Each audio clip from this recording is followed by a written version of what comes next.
This is Movietone. Jeffrey Sumner reporting.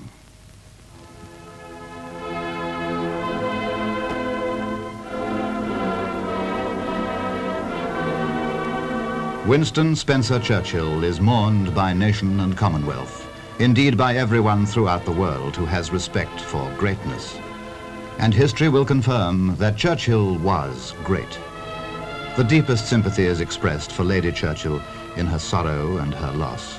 Always she was by his side, sharing each reverse and every triumph with him. Winston Churchill made history. He also wrote it. His authorship, brilliant and massive, would alone entitle him to fame and honor. Blenheim Palace, built for that great ancestor of his, Marlborough, was his birthplace in 1874. This indeed is the room itself. And here is a picture of him as a little boy, with his American-born mother, Lady Randolph Churchill. Some of his long curls are still preserved at Blenheim. Now, at the beginning of an army career, young Churchill is an officer in the 4th Hussars. Incredible as it may seem, he took part in a cavalry charge at the Battle of Omdurman in 1898. He went to the Boer War in South Africa. It seems inevitable now that he should have been there. He was captured, but escaped. And he was then valued at £25, a dead or alive. It was early in his life that politics claimed him. As Home Secretary in 1911, he appeared, of course he would, at the so-called Battle of Sydney Street. Police and troops were marshaled in this amazing affair against desperate criminals fighting it out to the last.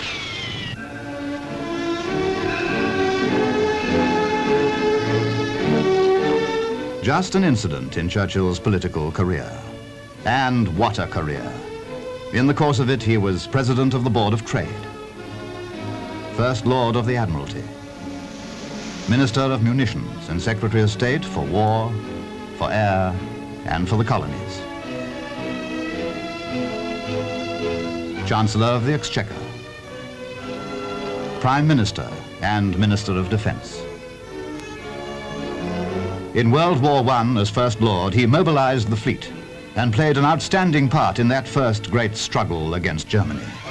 This painting shows him and Lloyd George with their colleagues in Premier Asquith's War Cabinet.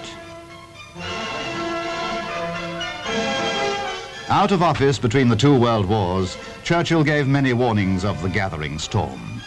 And when the storm broke, it was not long before this man of vast experience and sterling courage was called upon to lead his embattled country.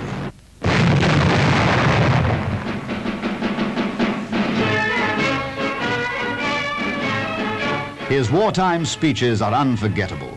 This is how he spoke to the country during the first period of extreme peril. We shall defend every village, every town, and every city. And we would rather see London laid in ruins and ashes than that it should be tamely and abjectly enslaved.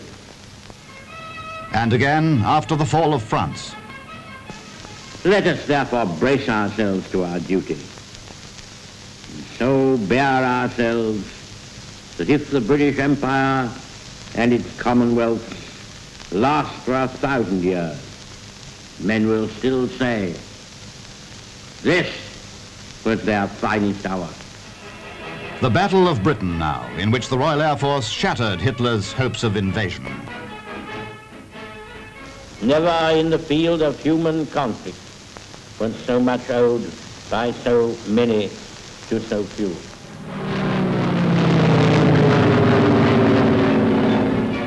Throughout those long and terrible years, Britain's great war premier was tireless.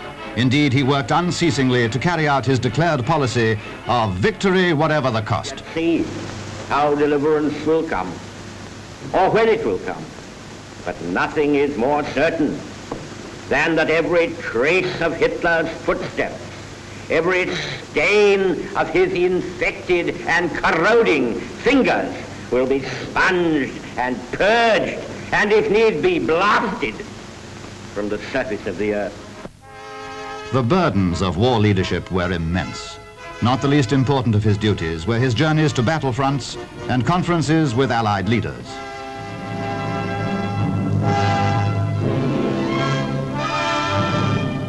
His cooperation with the late President Roosevelt was vital to victory.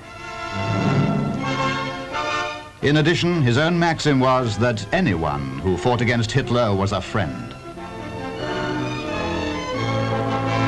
When victory at last drew near, Winston Churchill, it goes without saying, went to the continent to see for himself. How he must have enjoyed crossing the Rhine.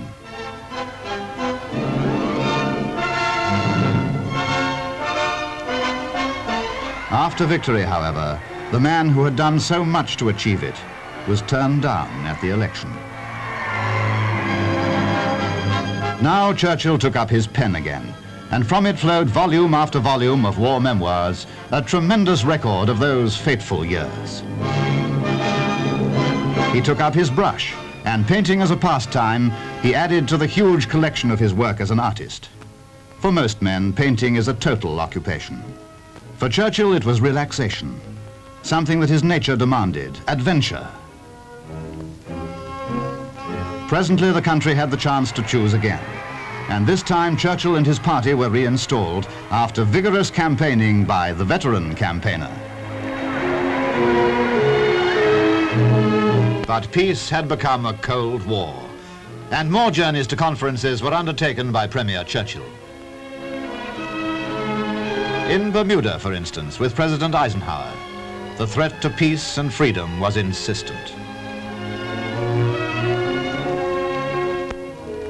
For his great services, he had been made a Knight of the Garter, an honor crowning a lifetime of service, and Sir Winston was still at the helm. Then, to mark his 80th birthday, ceremonies were held in historic Westminster Hall. 2 gifts were offered. The first, a portrait by Graham Sutherland.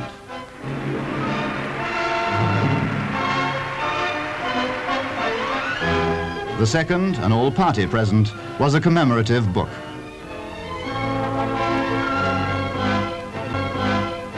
Nearing the end of my journey, I hope I still have some services to render. However that may be, and whatever may befall, I am sure I shall never forget the emotions of this day. Those birthday celebrations were unique and most moving. Not long afterwards, Sir Winston retired from the premiership. And to mark the occasion, the Queen and the Duke of Edinburgh dined at number 10. Now he took leave of his sovereign, after a lifetime of service to the Crown.